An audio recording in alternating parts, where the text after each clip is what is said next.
Well, I'm for it. But look, we have people coming into our country that are looking to do tremendous harm.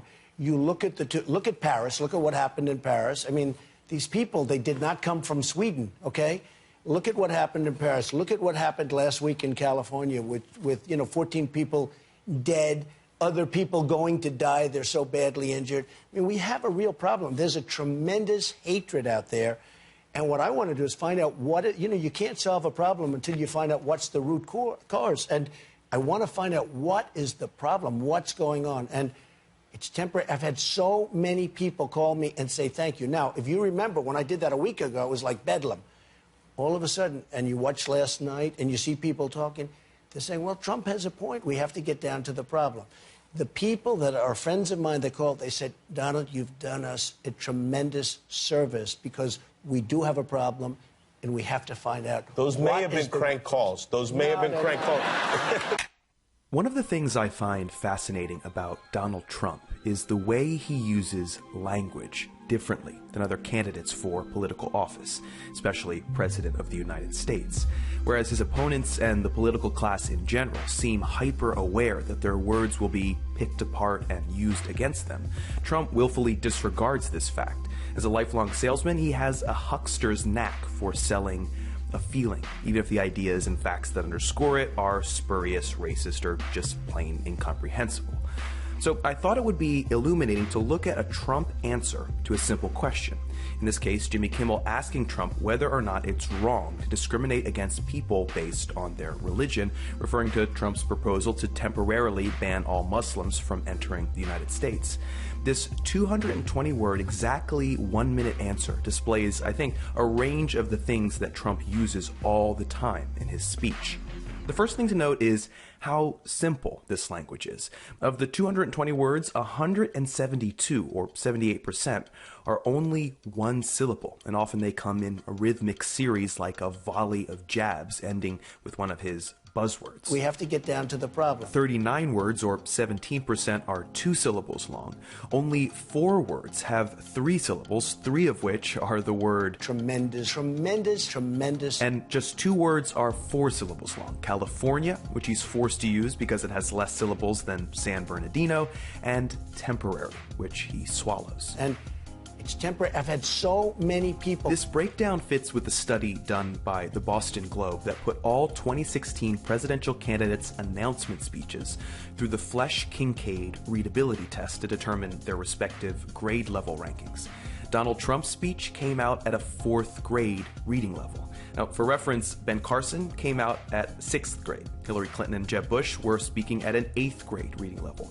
And Bernie Sanders was way up in high school, a sophomore to be exact.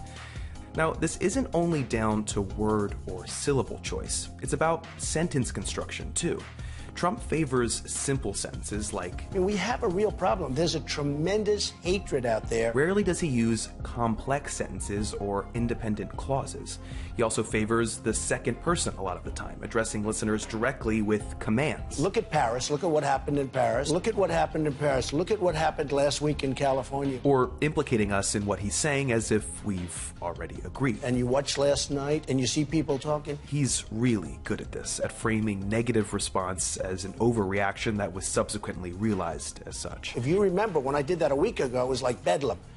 All of a sudden, and you watch last night and you see people talking, they're saying, well, Trump has a point. We have to get down to the problem. Maybe the most important technique Trump utilizes, and he does this more than anyone I've ever heard, is ending his sentences with strong, punchy words. A lot of times he'll rearrange the beginning of a sentence awkwardly so that he can end strong. For example, here, it would probably be more natural to say, you can't solve a problem until you find out what the root cause is.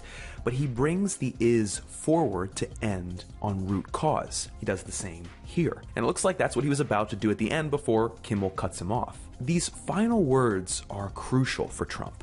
They're pointed and taken together sketch the theme of the entire answer. Harm, dead, died, badly injured, problem, root cause, thank you, bedlam, point, problem, service, problem. In some sense, it's these words that audiences remember, especially when the rest of his speech is incoherent.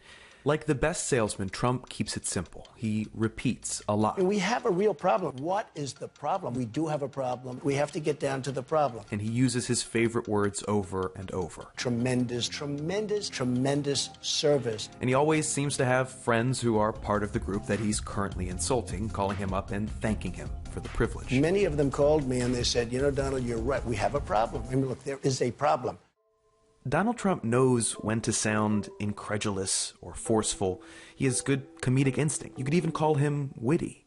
But you can't call him smart or well-informed. The best salesman could sell you a TV without knowing anything about it, because the TV isn't what matters. What matters is you. And if you are an American citizen who, for years, has listened to politicians sound sophisticated while accomplishing nothing, you might just be primed for something that is everything they are not. But the next time you feel like Donald Trump has a point, do yourself a favor and look at his words. Hey everybody, thanks for watching. I want to point you in the direction of my friends over at Wisecrack, who do some awesome work, some awesome video essays. If you like my stuff, you're definitely going to like what they do. They talk about books, movies, and my personal favorite is definitely 8-Bit Philosophy, which is like philosophy explained with Nintendo graphics. So well done. I wish I had thought of that. Anyway, go over there, click there, subscribe, watch a video. If you guys want to help me out, as always, you can click right here, pledge $1 or $3 or $5 to my channel. Help me start 2016 right. We're going to do some awesome stuff in the next year. I can't wait to see you guys next Wednesday for the next video, and I will see you. Well, I just said I'm going to see you next Wednesday, so bye.